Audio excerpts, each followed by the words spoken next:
So కేసుని చాలా చక్కగా సాల్వ్ చేసినటువంటి మనోజ్ వేముల గారిని మాట్లాడాల్సిందిగా కోరుకుంటున్నాం.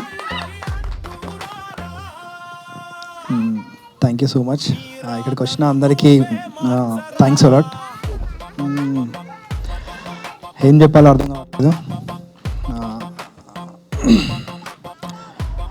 అశోక్ దీనికి కర్త కర్మ క్రియ మొత్తం అశోకే. ఎందుకంటే అందరు అలసిపోయేవాళ్ళు, కానీ తను అలసిపోయేవాళ్ళు కాదు. మేమేదో మార్నింగ్ లేచి వచ్చేవాళ్ళం, వీకెండ్స్లో షూట్ చేసుకునేవాళ్ళం. తను రేపు ఒక ఆర్టిస్ట్కి ఏం డ్రెస్ కాస్ట్యూమ్ కావాలి, ఎలాంటి ప్రాపర్టీస్ కావాలి, అట్లా ఎంతమంది ఆర్టిస్టులు ఉన్నారో వాళ్ళందరి డీటెయిల్స్ తెలుసుకోవాలి. అంటే అది చాలా మెంటల్ టెన్షన్ అండి. ఎన్నో ఎంటికలు కూడా ఊసిపోతాయి, అవి నాకు తెలుసు.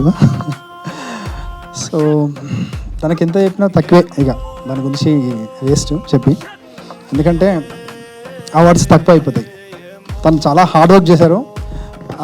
వాళ్ళ వైఫ్ సుష్మా గారికి థ్యాంక్స్ చెప్పాలి. తను రుణం తీర్చుకోలేడు. అలాగే నేను కూడా నా వైఫ్కి థ్యాంక్స్ ఎలా చెప్పుకోవాలి. ఓకే అండి, థ్యాంక్ యూ సో మచ్. ఇక్కడికి వచ్చినందుకు thanks a lot. Thank you so much Manoj గారు.